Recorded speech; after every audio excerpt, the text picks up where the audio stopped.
Buenos días. Hoy veremos lo que es la víctima y los procesos de victimización. ¿Sale? Dice, acercarse al mundo personal de la víctima es un ejercicio de valentía, sea en el nivel analítico, sea en el asistencial. Supone asomarse al foso de sus propios miedos, riesgos y debilidades para empatizar con el perdedor. Lo hemos platicado. No es fácil entender a la víctima, siempre nos enfocamos más en el victimario o en el que comete el delito. ¿Sí? Y esto lo hemos remarcado mucho, el hecho de que siempre es más importante investigar por qué comete el delito a cómo queda el daño a las personas que sufrieron este delito. Dice, un rechazo innato hacia quienes son recordatorios vitales de nuestras propias vulnerabilidades.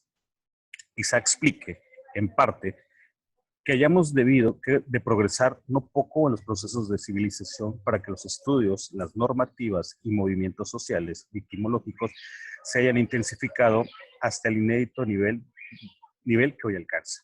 Comunidad científica, la víctima ha dejado de ser una cenicienta disciplinar para apuntarse a un genuino predominio extensivo.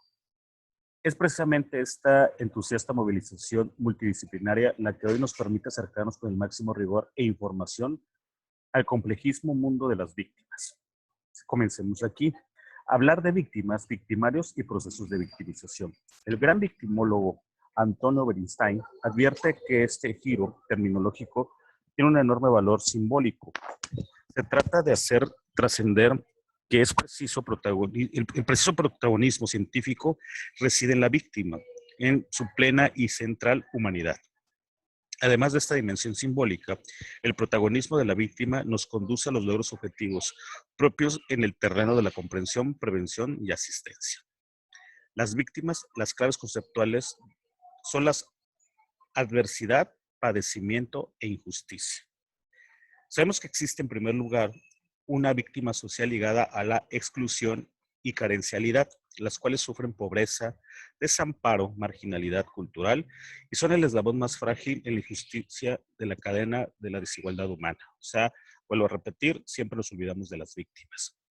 Podemos hablar, en segundo lugar, de la víctima del delito.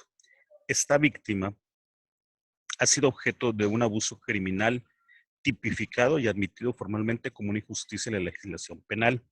El fundamento jurídico sobre lo que irremisiblemente se basa la intervención penal es de carácter público, de sentido preventivo, en absoluto personalidad ni victimal. Por ello, la acción victimológica va mucho más lejos que la muy limitada acción de la justicia punitiva. También podemos hablar que la víctima de infortunios naturales o tecnológicos, como enfermedades, accidentes y catástrofes. No sin razón, Mendelssohn, pionero de la victimología, incluye a estas víctimas en todas las víctimas concebibles, refundidas en una unidad categórica de los seres humanos, dañados y por ello con problemáticas comunicables. Esto nos lleva a que en esta visión de este autor no triunfó en los primeros foros criminológicos. O sea, todavía no aceptaban este proceso. Porque él decía en la Declaración sobre los Principios Fundamentales de la Justicia para las Víctimas de Delito y el Abuso del Poder, en la Asamblea General de las Naciones Unidas de 1985, la víctima fue conceptuada por primera vez en un documento internacional. Hasta ese año se reconoce el papel o la existencia de las víctimas.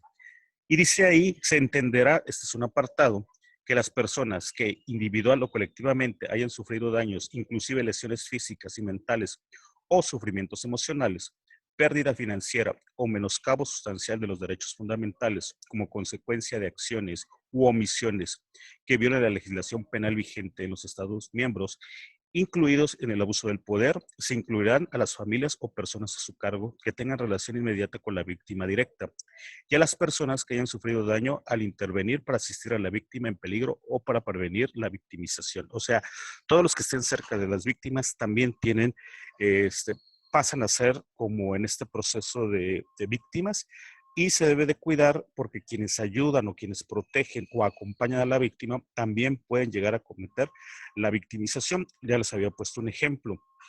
Cuando hablamos de un divorcio, se deben de proteger a los niños. En este caso, la señora que se queda con los hijos o el papá que se queda con los hijos pasa a ser la víctima, pero debemos de proteger a los hijos para no ejercer una victimización. Vamos a encontrar niveles de victimización. Por ejemplo, una victimización primaria, que es la sufrida por las víctimas a consecuencia de la originalidad de agresión o injusticia criminal. Aquí existen muchos factores. Por ejemplo, la interacción víctima-victimario, identificación y evaluación, y los últimos estudios identifican carreras de victimización. En esta vida política victimizadas, la acumulación de adversidades genera auténticas escalas de abuso e injusticia. Víctimas secundarias, ya las habíamos visto, victimización añadida, subsecuente a la primaria, que padece la víctima normalmente al ser estigmatizada, culpada o rechazada. Cuando alguien, y lo hemos platicado, por ejemplo, se habla de una violación, se acusa de que ella lo provocó o que ella lo buscó, cuando en realidad no, eso es un hecho de que debería de existir dentro de la legislación. Entonces hablamos de victimización secundaria. Y hablamos de la terciaria, que es la victimización del penado, objeto de excesos punitivos y erosión prisionalizadora. O sea, por ejemplo, cuando acusan a alguien sin haber sido investigado. Por ejemplo, testigos de violencia y que no declararon por miedo o por otro tipo de situaciones.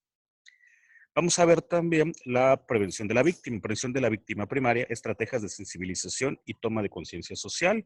Prevención de la víctima secundaria, dirigida a personas que portan factores de vulnerabilidad. Y prevención de la víctima terciaria. Es alguien que ha sido victimizado, que puede ser incrementado el riesgo de volver a sufrir una victimización de la misma naturaleza. Por ejemplo, sufrir amenazas para que no declare o querer ser sobornada. Entonces, también eso debemos de cuidar, ¿sale? Ok, ¿qué actividad vamos a realizar el día de hoy? Vamos a leer bien todo el artículo, por favor. Voy a estar en el chat. Cualquier duda o comentario, ahí espero. ¿Qué quiero que hagan? Que me pongan ejemplos de cada uno, ¿sí? Si puede ser un caso real o puede ser ficticio, pero con cómo se dio cada uno de los pasos de acuerdo a estas características, de acuerdo al tipo de clasificación de la víctima y de acuerdo a lo que es la prevención victimal, ¿sale? Entonces, es la actividad para el día de hoy. Tienen hasta el día de mañana para enviármelo en formato Word, por favor.